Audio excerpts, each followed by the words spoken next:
He said it with venom, like spitting acid. "Your career is filthy. You're not welcome under my roof." That night, I walked out of the house carrying only a duffel bag. No tears, no protests, just silence. But the silence hardened into something sharper. Because 3 months later, the same man who banished me called, his voice cracking over the phone. "We need your help. Your sister's drowning in debt. 100,000 would save her." I almost laughed.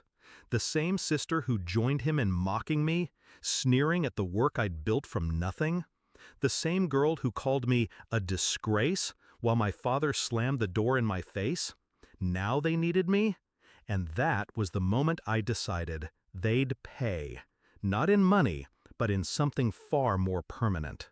I remember being younger, back before contempt poisoned everything. My father used to beam at my report cards, his pride so bright it felt like sunlight.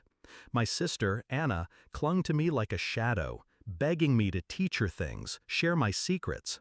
I thought we were a team. But the first cracks showed when I chose my own path. Not medicine like him, not law like he wanted. I built a business, digital, creative, unconventional.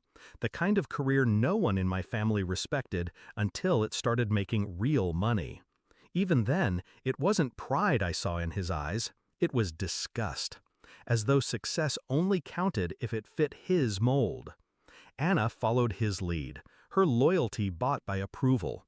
She called me dirty money. She said I'd embarrass the family name.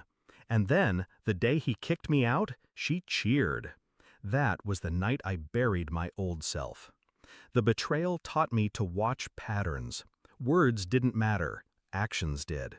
When they asked me for help, I didn't say no immediately. No, I let them believe I'd consider. I listened to their sob stories, nodding quietly. I asked questions. How much debt? Which creditors? What deadlines?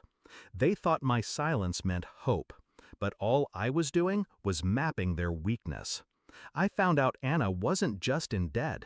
She was reckless. Gambling online, taking loans in her own name, in my father's name, even forging signatures.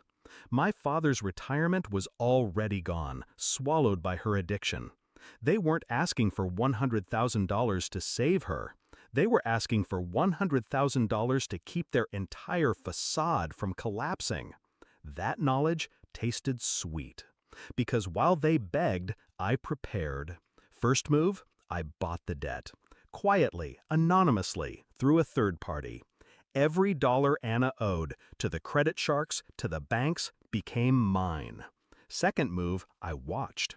I let the interest climb. I let the letters pile up.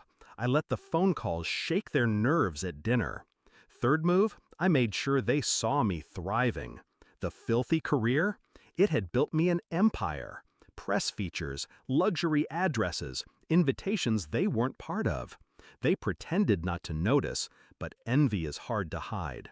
And then came the meeting. They called a family sit-down, a desperate performance masked as unity. My father tried to sound firm, though his voice quivered. "You owe it to your blood to help us. We raised you. We sacrificed for you." I smiled. "Did you? Or did you throw me away the moment I didn't fit your script?" Anna slammed her hand on the table. "Stop being dramatic. Just transfer the money. You have it. We don't." That's when I slid the folder across the wood. "Then I guess you won't need this," I said softly. Anna snatched it up, expecting a check. What she found instead? Contracts, transfer notices, ownership stamps. Every debt she thought was scattered across faceless institutions now pointed back to me. Her face drained of color. My father leaned over, eyes darting, confusion curdling into horror. What is this?" I leaned back in my chair, calm as a surgeon. "It's ownership. I don't just have the money you want, I have the chains you're already bound by." Anna's hands trembled as she flipped page after page. "No, this isn't real. It's very real," I cut in. "Every signature, every loan, every careless gamble, all mine now." Silence fell like a blade. The beauty wasn't in their screaming, it was in the dawning recognition. My father's face, red with shame. The proud patriarch reduced to a beggar who realized the executioner was his own son. My sister, wide-eyed, realizing the brother she mocked now controlled her every tomorrow. I let them sit in it. Let them suffocate under the weight of their own choices. Then I delivered the final twist. I'm not going to collect tomorrow or next week. No, I want you both to wake up every day knowing your survival depends on the person you tried to erase. That's the price. Anna broke first, screaming, cursing, begging. My father stayed silent, his jaw tight, eyes wet. It was better than repayment.